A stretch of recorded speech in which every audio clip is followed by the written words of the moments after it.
everyone? It is Kendeazy back inside the playbook with another video. We're about a week removed from the NFL draft, and there were a bunch of rookies that were drafted that not only will make an impact for their team, but will also make an impact for our fantasy teams as well. Yes, that's right. Today's video is the top 5 rookies from last week's draft that will make a right-away impact for fantasy football. These rookies will either be making an impact week 1 or will be household valuable names by the end of the season. So you will want to draft these guys, or if they go undrafted, you may want to pick them up on free agency or waivers if you get the chance to. But before we start, check out our other videos and shorts on the channel, as well as hitting subscribe for more content and updates. Let's get straight into the video. Let's get straight into the list inside the playbook. Top 5 rookies you need on your fantasy team. Here we go.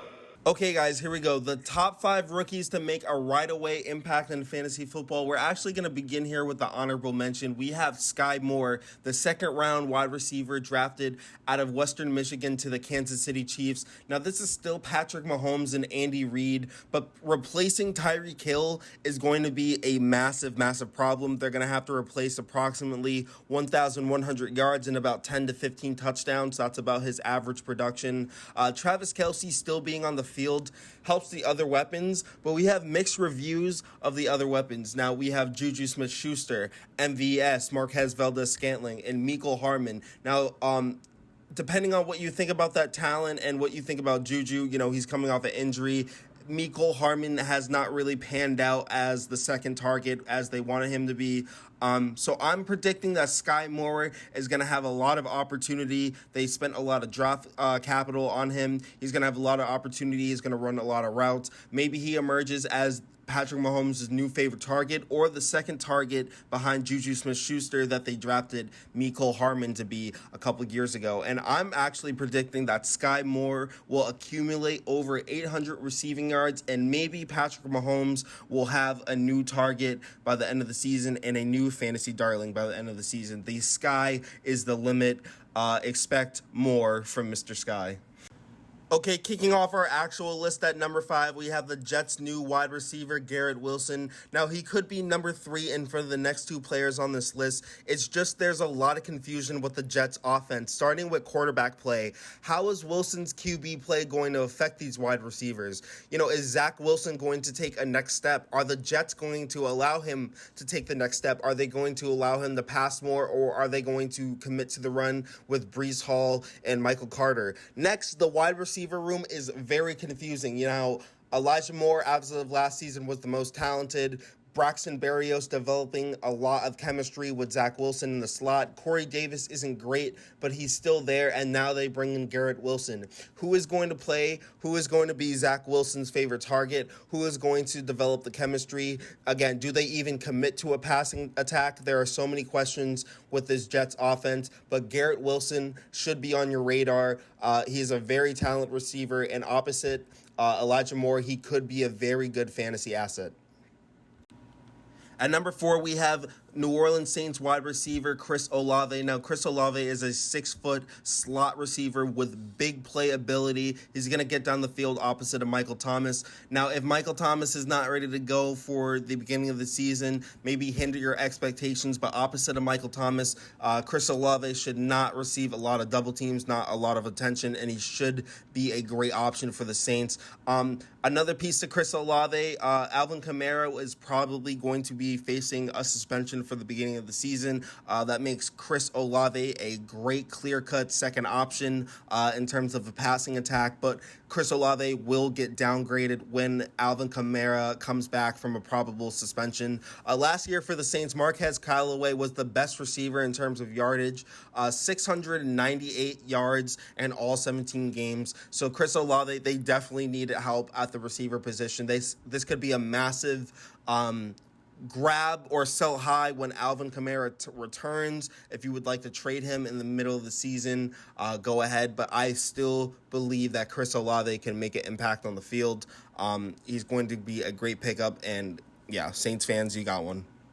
At number 3, we have Drake London at the Atlanta Falcons, and he probably has the best volume and opportunity of any rookie wide receiver in the draft. I love the volume and I love the opportunity the Falcons will be down or projected to lose almost every game they play. There will not be a lot of situations where they can run out the clock. So what that means is they're going to have to be passing to stay into games, and that means a lot of targets, a lot of snaps, a lot of yards, a lot of touchdowns, a lot of productions for Drake London. And we're going to talk about Cordarrelle Patterson. Cordarrelle Patterson went off because Calvin Ridley was gone all season. And now that they have a clear-cut number one, Marcus Mariota can divvy up the targets between him, Kyle Pitts, and Cordarrelle Patterson. I'm actually expecting Drake London to get over 100 targets and to lead all rookies and receiving yardage. So Drake London is someone that you will need on your fantasy team. I'm expecting him to put up wide receiver 3, low end wide receiver 2 numbers.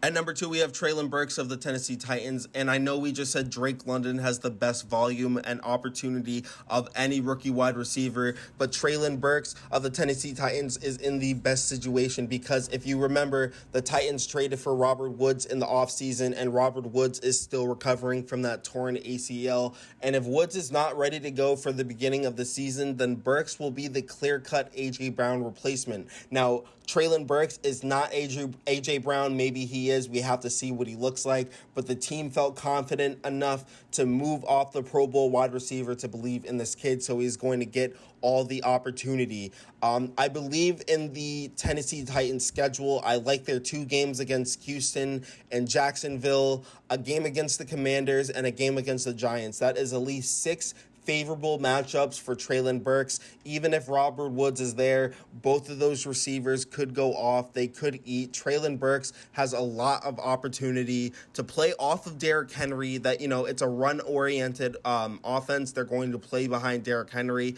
but he has an opportunity to be the number 1 target in that offense for Ryan Tannehill, and we have to see what he looks like in this situation. I really like Treylon Burks. And at number 1, the number 1 rookie that you will need on your fantasy team that will make a right-away impact is the running back drafted in the 2nd round by the New York Jets, Breece Hall. Now, Breece Hall, they use heavy draft capital on him. He was an early 2nd-round pick. He is going to get touches. He's going to get snaps. And people are going to say, what about Michael Carter? Yeah, he's okay, but what about Michael Carter? Michael Carter played 14 games and finished as running back 30. He only had 4 games over 50 yards rushing. Now, he finished in fantasy behind names like Darrell Williams, Sony Michel, and Tony Pollard.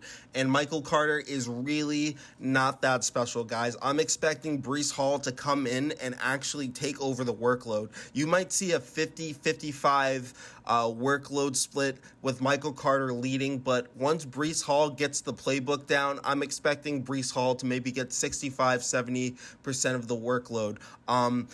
Maybe we're looking at the next Nick Chubb and Kareem Hunt. I believe that Breece Hall is so talented. He's going to get used. He has the ability to be a 3-down back, and we could be looking at the next running back fantasy stud.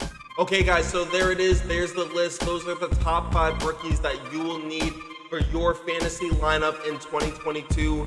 Let me know what you think about the list. Did I get the order right?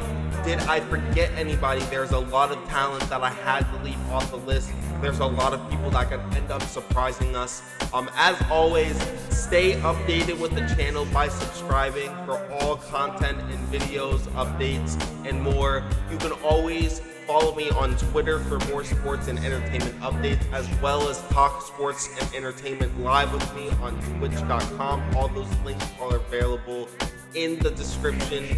I am Kendeazy. This is the Playbook. You guys are awesome. Until the next time, see you later.